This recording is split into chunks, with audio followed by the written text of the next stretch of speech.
누가복음 8장에 기록되어 있는 이 풍랑을 잠잠케 하시는 예수님의 사역은 우리가 이미 너무나 잘 알고 있는 예수님의 대표적인 사역의 내용입니다. 예수님께서 행하신 많은 사역 가운데 바람을 꾸짖고 그래서 파도를 잠잠하게 하신 이 사건은 분명 예수 그리스도의 하나님 되심을 나타내는 놀라운 사건이고, 또 이를 통해서 제자들이 예수님을 깊이 아는 은혜가 있었다는 것도 우리는 본문을 통해서 알 수가 있습니다. 오늘 본문의 사건을 우리가 함께 들여다보고 또 그 안에 기록되어져 있는 영적인 메시지를 우리가 발견하면서, 사실 우리 그리스도인 한 사람 한 사람이 제자들이 그랬던 것처럼 예수님을 깊이 아는 자 되는 은혜가 있어야 될 줄로 믿습니다. 내 삶의 현장, 오늘이라고 하는 이 시간에 예수 그리스도를 내가 인격적으로 만나는 것과 더불어 그 주님의 하나님 되심을 내가 경험하고서야 우리의 삶이 더욱더 성장해 갈 수 있고 성숙할 수 있다는 이야기인 것입니다. 오늘 이 말씀을 통해서 그런 주님의 은혜를 갈망하는 여러분 되시길 축복합니다. 22절 말씀에 보면 그 말씀의 시작이 어떻게 기록되어져 있을까요? 하루는 이라고 시작합니다. 여러분, 이 본문에 기록되어 있는 하루는 이라고 하는 것은 어떤 날, 우리가 가늠할 수 없고 날짜를 정확하게 알 수 없는 어떤 바로 그날을 지칭하는 것이기만 하지 않습니다. 왜냐하면 이 하루는 매우 의미 있고 또 이미 어떤 목적성을 가지고 있는 하루라고 하는 것을 알 수 있는 단서가 8장 1절에 있기 때문에 그렇습니다. 자, 이 하루는 어떤 하루였을까요? 8장 1절을 같이 한번 읽어봅니다. 시작. 그 후에 예수께서 각 성과 마을에 두루 다니시며 하나님 나라를 선포하시며 그 복음을 전하실세 12 제자가 함께하였고 라고 말씀합니다. 자, 그러면 지금 예수님께서는 각 성과 마을을 두루 다니시며 라고 말씀하고 있죠. 그 두루 다니시기 위해서 배 타고 지금 호수 건너편으로 건너가시는 것입니다. 그럼 이 하루는 어떤 목적을 가지고 있는 하루라고 말할 수 있을까요? 1절에 근거해 보면 하나님 나라를 선포하는 하루입니다. 더불어 복음을 전하기 위하여서 믿음의 발걸음을 떼고 있는 바로 그 하루인 것이죠. 오늘 우리의 삶에 놀라운 하나님의 기적과 또 하나님이 하시고자 하시는 일의 열매가 우리의 삶에 나타나려면 오늘 이 하루에도 여러분 삶에 분명한 목적성을 부여해야 합니다. 그리스도인으로서 우리의 삶에 어떤 원대한 목적을 가져야 할까요?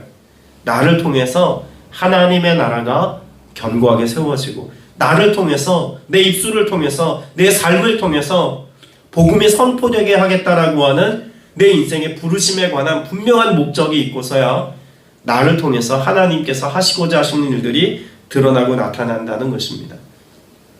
우리는 본문에 기록되어 있는 이 하루와 같은 어떤 하루를 분명히 맞이하였습니다.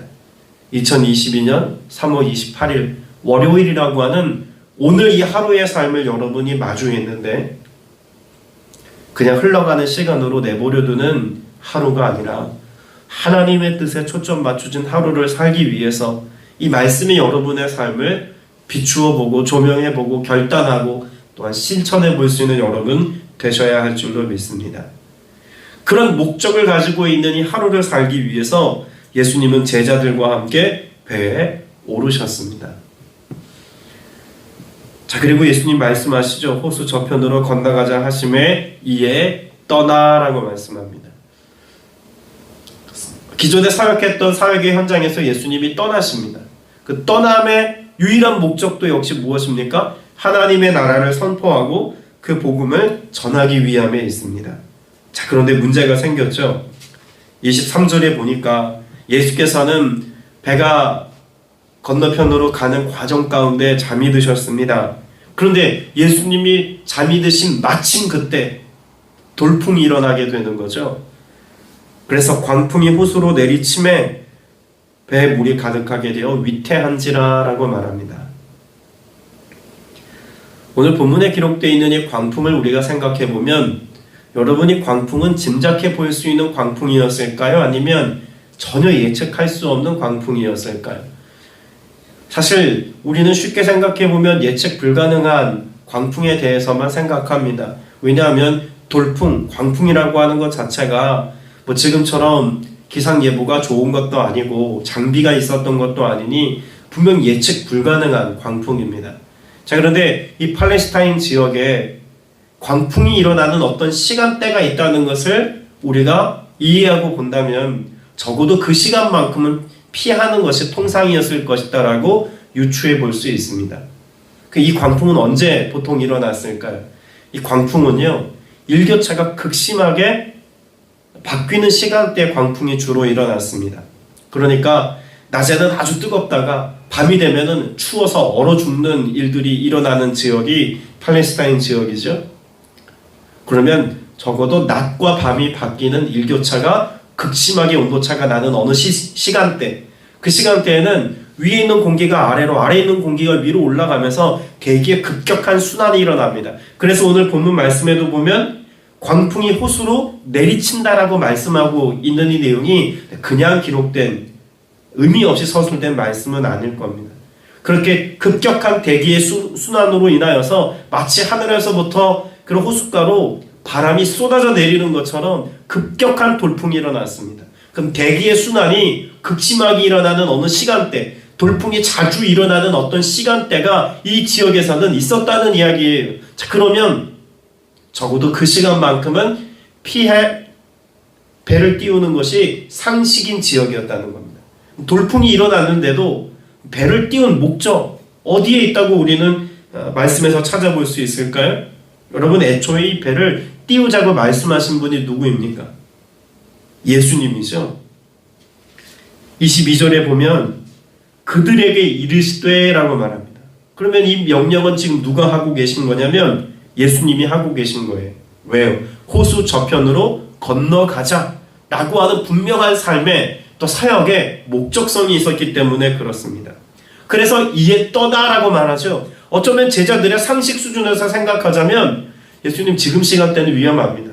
당장에는 바람이 안 부는 것 같지만 이 시간대에는 자주 돌풍이 일어나서 배가 전복되는 일들이 있으니 예수님 이 시간대는 좀 피하면 안 되겠습니까? 라고 말할 수 있는 상황이라는 거예요. 그런데 그 누구도, 적어도 이 갈릴리 호수에서 조업을 했던 어부 출신의 제자들이 있음에도 불구하고 그 어떤 이도 예수님의 말씀에 대하여서 미루거나 혹은 항변하거나 거절하지 않았다는 것입니다. 여러분, 이것이 우리 신앙생활의 원리와 전 닮아 있다고 봅니다. 우리는 우리의 상식 수준에서 생각하는 그런 삶에 늘 익숙합니다. 어제 주일 설교를 우리가 선포하고 듣고 하시면서도 우리가 어떤 그런 영적인 수준, 그것에 대해서 우리가 생각해 본 시간이 있었습니다만 오늘 본문도 다르지 않습니다. 내 경험에 의지해서 내가 이제껏 살아온 삶의 경험치에 빗대어 보자면 배 띄우면 안 되는 거예요. 근데 무엇이 있었습니까? 예수님의 말씀이 있었으니 그 말씀에 의지해서 배를 띄웠던 겁니다. 이미 베드로는 그런 예수님에 관하여서 경험해 본 바가 있지 않습니까? 배 띄우고 그물을 던져서 물고기 잡아봐야 한 마리도 건질 수 없다고 생각했던 그때 말씀에 의지하여 그물을 내렸더니 만선하게 되어지는 놀라운 권능 뿐만 아니라 옆에 있는 친구의 배까지 물고기가 가득 차게 되는 기적을 경험했던 베드로와 또 그 일행들입니다. 그러니 자신의 경험에 의지하지 않고 배를 띄우는 이 선택은 그들의 삶에 이미 한번 경험되어진 예수님의 말씀에 반응하는 삶의 내용이라는 것입니다. 자, 그런데 그런 예수님의 말씀에 의지하여서 배를 띄우고 풍랑이 인 것까지는 이해가 됩니다. 그럴 수 있다고 봅니다. 자, 그런데 그들이 지금 경험하게 된 위태로움은 어떤 종류의 위태로움인지를 우리가 봐야 하지 않겠습니까? 그래서 23절 말씀에 보면 광풍이 호수로 내리침에 위태하게 되었습니다. 근데 그 위태로움을 뭐라고 설명하고 있습니까? 배에 물이 가득하게 되어라고 말합니다. 여러분, 배가 물이 가득한 상태가 되었다면 이미 지금 어떤 지경에 도달하게 됐다는 것을 알 수 있을까요? 침몰 직전이라는 겁니다. 순서상으로 보면 예수님이 말씀하셨고 그들이 순종해서 배를 띄웠고, 그래서 예수님과 함께 지금 건너편을 향해서 복음 전하기 위하여 가고 있는데, 그 결과가 뭡니까? 그들이 타고 있는 배가 물에 잠겨서 거반 죽게 되었습니다. 그래서 제자들이 예수님께 대하여 주여 주여 라고 외치면서 그 다음 절에 뭐라고 기록되어져 있습니까? 우리가 어떻게 되었습니까? 죽게 되었습니다. 제자들이 지금 직면하고 있는 삶의 내용은 구체적으로 무엇이다라고 말할 수 있을까요? 죽음입니다. 그들은 이제 곧 죽게 될 거야 라고 하는 생각에 사로잡힌 바 되어서 예수님께 죽겠습니다, 죽을 겁니다 라고 하는 고백을 가지고 예수님께 나아간다는 거죠. 자, 그러면 예수님께 주여 주여라고 부르짖는 시점이 언제입니까? 죽음을 목전에 두고 예수님을 부르고 있는 제자들의 모습을 눈여겨보아야 합니다. 호수에서 잔뼈가 굵고 어린 시절을 보내었던 제자들, 그들은 배에 물이 잠긴 바 되어서 죽음 직전에 이르기까지 무엇했습니까?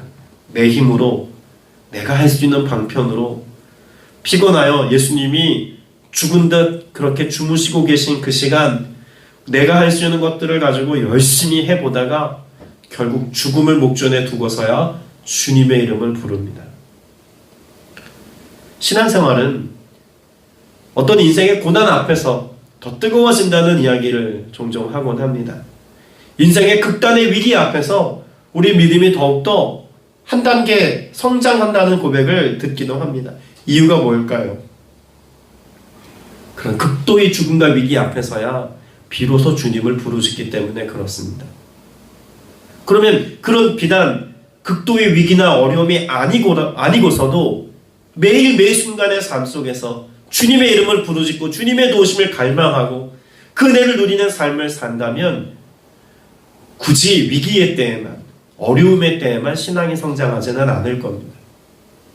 오늘 우리의 삶이 잔잔한 호수 같아도, 내 인생의 배에 내가 원하는 것들이 가득 있어도 기꺼이 그것들을 덜어내고 그 안에 하나님의 것들로 채우고자 하는 영혼의 갈망과 믿음의 태도를 우리가 놓치지 않고 주님의 이름을 부른다면, 굳이 죽음을 목전에 두고서야 주님을 부르고 은혜를 누렸던 제자들과 같이 살지 않아도 매일매일의 삶 속에서 주님의 은혜를 만끽하고 누리며 살지 않겠습니까? 저는 오늘 이 하루가 여러분에게 그런 하루가 되시기를 축복합니다. 그렇게 주님의 이름을 부르짖고 주님의 도우심을 구하여서 내 인생에 절박한 죽음의 문제가 아니고서도 주님을 의지하고자 하는 믿음의 고백을 가지고 나아갈 때 베푸시는 이 하나님의 은혜를 경험하여서 주님께서 우리에게 행하시는 그 일들이 여러분의 삶에 기적이 되는 은혜가 있기를 축복합니다. 자, 그런데 그렇게 예수님께 대하여서 도움을 구하였더니 주님이 말씀하십니다. 24절에 보면 예수님께서 어떻게 이 문제를 해결하십니까? 바람과 물결을 꾸짖으시니. 물론 풍랑을 잠잠하게 하시는 예수님의 사역을 생각해 보면 오늘 본문에 나와 있는 이 기적은 정말 어처구니 없는 상황입니다. 아니, 어떻게 사람이 바람과 파도를 꾸짖어서 잠잠하게 합니까? 사람으로서 할 수 없는 상황을 예수님이 지금 보이신 것은 정확한 의도가 있는 것입니다. 왜 꾸짖으셨을까요? 예수님의 입술을 통해 선포된 이 모든 명령과 선포는 예수님의 하나님 되심을 드러내는 사건입니다. 여러분, 이것을 제자들에게 가르치셔야만 하는 분명한 목적이 있다는 것을 뒤 구절에서 알 수가 있죠. 25절의 말씀 우리가 다시 한번 같이 읽어보겠습니다. 시작. 제자들에게 이르시되 너희 믿음이 어디 있느냐 하시니 그들이 두려워하고 놀랍게 여겨 서로 말하되 그가 누구이기에 바람과 물을 명함에 순종하는가 하더라. 우리가 주목해 볼 제자들의 고백이 있죠. 그가 누구이기에. 앞서서 우리는 8장 1절 말씀에서 예수님과 제자들이 하나님 나라를 선포하고 복음을 전하고 있음을 볼 수가 있습니다. 사역의 현장 가운데 이미 세워졌고 그 사역을 감당하고 있는 제자들을 우리는 1절에서 만날 수 있다는 이야기예요. 그런데도 아직 그들의 마음 가운데 정확하게 규명되지 않은 것이 있습니다. 아직 그들의 삶 가운데 정립되지 않은 것이 있어요. 그게 뭡니까? 예수님이 누구신지 모른다입니다. 예수님에 대한 막연한 기대는 있습니다. 그리고 예수님께서 어떤 일을 행하실 수 있다라고 하는 사실에 대한 믿음도 있습니다. 그런데 예수님이 누구신지 정확하게 알지 못하니 그들의 믿음과 그들의 기대는 예수님 차원의 것이 아닌 상태더라는 것입니다. 오늘 저와 여러분이 신앙생활을 하고 믿음의 자리에 서 있을 때 내가 원하는 수준의 영적 기대치를 가지고 신앙생활하는 것이 진정한 의미의 신앙생활이 아닙니다. 우리 신앙생활은 예수님이 나에게 기대하시는 삶을 그 은혜와 그 능력을 힘입어 살아내는 겁니다. 이 땅에 오신 예수 그리스도께서 이 땅에 보이신 그 예수 그리스도의 삶의 모델이 내 삶의 모델이 되어서 예수님처럼 살고자 하는 뜨거운 열정과 갈망을 가지고 예수님께서 내게 허락하신 영적인 능력을 내가 힘입어서 이제는 내가 죽고 내 안에 그리스도께서 사시는 이 놀라운 은혜를 내 삶에 경험하여서 주님의 은혜로, 주님의 능력으로, 주님의 말씀으로 하나님 나라 백성의 삶을 이 땅에서 살아내는 것. 오늘 저와 여러분에게 그 은혜를 허락하시기 위해서 예수님이 하나님이시다라고 하는 이 사실은 그 어떤 주제보다 중요한 주제인 것이죠. 때문에 예수님께서 제자들에게 질문하십니다. 25절에 보면 제자들에게 이르시되 너희 믿음이 어디 있느냐? 믿음이 어디 있느냐라고 하는 것은 단지 너희 안에 나를 신뢰하는 믿음이 있기는 한 거니? 라고 하는 어떤 질문의 뉘앙스로만 이해해서는 안 됩니다. 분명히 예수님께서 믿음이 어디 있느냐? 라고 하는 그 위치에 관하여서 말씀합니다. 그럼 단지 내 안에 예수님은 이런 분이야 라고 하는 어떤 사실에 대한 믿음보다 예수 그리스도라고 하는 그 주님의 본체라고 하는 것을 우리 염두에 두어야 합니다. 너희 믿음이 어디 있느냐? 라고 하는 말을 좀 더 직접적으로 바꿔 말하자면 내가 어디 있느냐입니다. 너희에게 나는 어디에 있느냐? 그렇게 예수님이 묻고 계신 거예요. 예수님 눈앞에 계셔서 지금 그들과 함께하고 계시지만 예수님이 원하시는 바는 단지 그 배에 함께 올라 계신 그 상태 정도가 아니라는 것입니다. 제자들 마음 그곳에 예수님이 계시기를 원하는 거예요. 하나님이신 그분을 제자들이 바르게 알고 그 예수 그리스도께서 이제는 그들의 주인 되어서 그들의 삶의 통치자 되시는 예수 그리스도를 그 삶의 중심에 모시고 살아가는 것을 예수님이 기대하고 있다는 것입니다. 저희 8장 1절을 다시 한번 생각해 보면은요, 애초에 예수님과 제자들이 전하고 있는 게 무엇입니까? 하나님의 나라죠. 그러면 예수님께서 하나님의 나라를 선포할 때 그 하나님의 나라에서 가장 중요한 원리가 무엇입니까? 제가 사복음서 말씀을 새벽에 전할 때마다 계속해서 강조한 내용입니다. 무엇을 염두에 두어야 합니까? 하나님의 통치입니다. 하나님의 나라는 하나님이 다스리는 나라입니다. 하나님의 통치죠. 자, 그러면 어디에서 하나님이 우리를 다스리십니까? 내 마음의 주인으로 자리하실 때 하나님의 통치가 일어난다는 거예요. 그럼 정작 하나님의 나라를 선포하고 있는 제자들이지만 아직까지도 내 믿음이 어디 있느냐? 라고 예수님이 질문하시는 것을 보면 그들의 삶에 하나님의 완전한 통치가 일어나지 않았다는 것을 알 수가 있죠.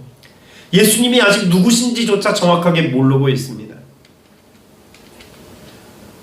오늘 저와 여러분의 삶에 이 본문의 말씀이 얼마나 우리의 민낯을 드러나게 하는 장면의 내용인지 모릅니다. 제자들 지금 예수님 가장 가까운 곳에 주님과 함께 있습니다. 예수님의 사역을 보고 예수님이 직접 하시는 말씀도 듣고 예수님과 친밀한 교제도 일어납니다. 그런데 예수님이 누군지 모릅니다. 예수님이 나의 주인 되어서 내 안에 계심을 내가 갈망하거나 인정하거나 경험하지 못합니다. 오늘날 그리스도인들이 영적으로 무력해지는 때가 언제일까요? 예수님에 대한 이해는 있습니다. 설교를 듣고 하나님의 말씀에서 그 구절의 내용이 어떻게 의미하는지를 알고자 하는 그런 지적인 갈망도 있습니다. 그런데 실제로 예수님이 누구신지 내가 경험적으로 알지 못하는 오늘의 나의 한계를 뛰어넘으려고 하지 않아요. 예수 그리스도께서 하나님 되신다는 사실과 그 하나님의 본체신 예수 그리스도께서 성령으로 오늘도 우리와 함께 계시다고 하는 이 놀라운 사실 앞에서 우리가 기대하고 갈망하고 소망하지 않는다는 것입니다. 요즘같이 코로나로 자주 모이기 어려운 상황들이 계속 반복되는 수년의 시간이 흐르면서 어쩌면 우리는 더더욱 그런 영적인 무기력에 빠져 있는지도 모르겠습니다. 오늘 예수님께서 풍랑을 꾸짖어서 잠잠케 하신 이 사건이 정말 예수님이니까 놀라운 어떤 일들을 이루시는구나 라고 하는 정도에서 우리가 이 본문의 말씀을 이해하고 넘어가서는 안 됩니다. 제자들이 예수님의 하나님 되심을 알았던 것처럼 오늘 우리의 삶에도 하나님이 어떠한 방식과 어떠한 능력으로 역사하시든 주님 오늘 이 하루가 그냥 평범한 어떤 하루로 지나가는 그런 날이 되지 않도록 내가 하나님을 깊이 아는 자, 주님을 깊이 경험하는 자 될 수 있도록 주님의 도우심을 구하며 기도하는 여러분 되시길 축복합니다. 그리고 그 행하신 일로 오늘 여러분의 삶에 행하신 그 놀라운 일들로 그것이 내 인생의 위태함을 잔잔함으로 바꾸시는 하나님의 권능이든 아니면 그 어떤 사건이든 여러분의 삶의 현장 가운데 임재하셔서 함께 하셔서 역사하시는 이 주님의 은혜로 주의 주되심을 여러분의 인생을 통해 전할 수 있고 선포할 수 있는 여러분 되시길 축복합니다. 우리 스스로에게 오늘 질문해 보시기를 바랍니다. 나의 믿음은, 나의 주님은 어디 계신가? 오늘 말씀을 통해 이 은혜 안에서 주님의 부르심에 합당한 삶을 살게 되는 은혜 여러분 모두에게 있게 되시길 축복합니다. 함께 기도드리겠습니다. 은혜가 풍성하신 아버지 하나님, 오늘 우리의 믿음의 실체를 점검해 보기를 원합니다. 주님이 우리에게 질문하시는 음성이 들립니다. 내 믿음이 어디 있느냐? 오랜 동안 신앙생활을 해왔던, 짧은 시간 신앙생활을 해왔던 주님이 내 안에 계시지 않으므로 오늘을 살아갈 수 있을 가능성이 내게 있음을 말씀을 통해 보았습니다. 주님이 우리에게 가르쳐 주신 바 그리스도와 함께 십자가에 못 박혀 죽고 이제는 내 안에 예수 그리스도께서 계셔서 그 주님께서 갖고 계신 주님의 믿음으로 오늘 나의 믿음 삼고 살아가는 은혜가 있어야 할진데 우린 예수님이 누구신지조차 정확하게 알지 못한 채 살아가는 것을 그저 당연하게 여기며 살아갑니다. 주님도 알기 원합니다. 주님을 깊이 아는 자 되어 살아가기를 원합니다. 하나님의 나라의 실체를 알기를 원하며 하나님의 완전하신 통치가 먼저 내 삶 가운데 이루어지기를 원하며 이를 통해서 복음의 증인되어 오늘을 살아가기를 원하오니 주님 오셔서 우리를 주의 거룩한 나라의 도구가 되게 하시고 그 능력 안에 살아가는 은혜와 기쁨을 맛보게 하여 주옵소서. 우리의 간절한 기도에 응답해 주심을 믿습니다. 또한 주님 앞에 귀한 예물 구별하여 드립니다. 11조와 감사헌금과 구제헌금을 주님께 올려드리오니 주께서 이 모든 드린 자들의 손길과 삶을 복되게 하시고 부족함 없이 공급하시며 채우시며 만족케 하시는 주님의 은혜가 삶의 가정에 풍성이 넘쳐난 바 되게 하여 주옵소서. 오늘도 주님의 도우심을 구하며 간절히 기도하는 사랑하는 권속들의 부르짖는 기도에 응답해 주심을 믿사오고 살아계신 우리 구주 예수 그리스도 이름으로 간절히 기도드렸사옵나이다. 아멘.